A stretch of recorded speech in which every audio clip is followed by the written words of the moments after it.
The Fox 44 weather forecast with meteorologist Michelle Trotter.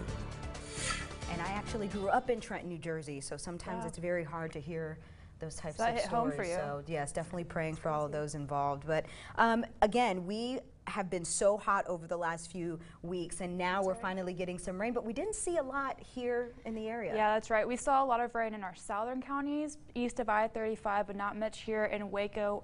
Here in Waco, we got like 200ths of an inch, so not much.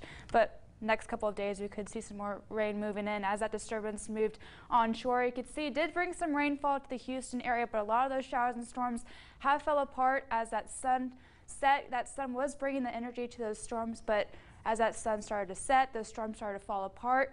And here in Central Texas, not much showing up with the radar right now, but more could be on the way heading into tomorrow. How much rain did we get today here in Waco? 200ths of an inch. Most of the people in our southern counties by the Brazos Valley did pick up some rainfall, but these rain totals will keep adding up as we go throughout the next couple of days. We do have a better chance of rain for tomorrow.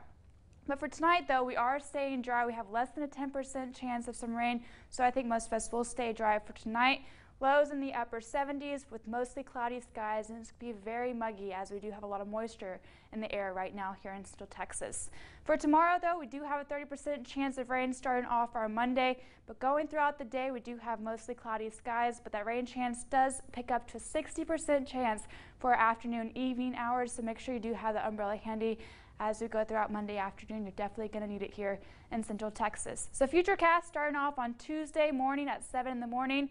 We do have about a 50% chance of rain for our morning.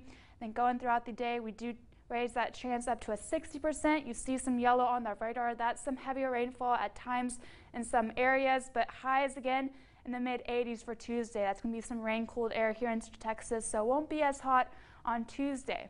For Wednesday morning, we do have a 50% chance of rain again, and then Wednesday afternoon, 60% chance of rain. You see that red and yellow show up on the radar again. That's some moderate to heavy rainfall showing up in some areas. So we could see some minor flooding in some areas, but I think a lot of it will be some minor flooding in some streets, but not anything major here in Central Texas. Going throughout the next couple of days until Thursday, I think the severe weather threat is pretty low. I think mostly we're going to see some gusty winds and some heavy rainfall at some times and some storms. The rain totals are going to be 1/4 of an inch to 1.5 inches in some areas. Those thunderstorms could produce some heavy rainfall at times, so some of us could see 1.5 inches to 2 inches at times in some areas going throughout the next couple of days. So looking at the 7-day for Waco, Temple, and Killeen, we do have a 60% chance of rain for our Monday, greatest chance of rain with highs in the upper 80s. 50% on Tuesday with highs down to the mid to upper 80s. And then 40% chance of rain going to Wednesday. We dry off by the weekend, looking at mostly sunny skies and highs in the mid 90s. For the Bryan College Station area, we do have a 70% chance of rain for Monday and Tuesday. Again, minor flooding could happen in some areas, highs in the upper 80s. And then we do drop that rain chance going to the weekend, looking at 20% chance of rain with highs in the low 90s.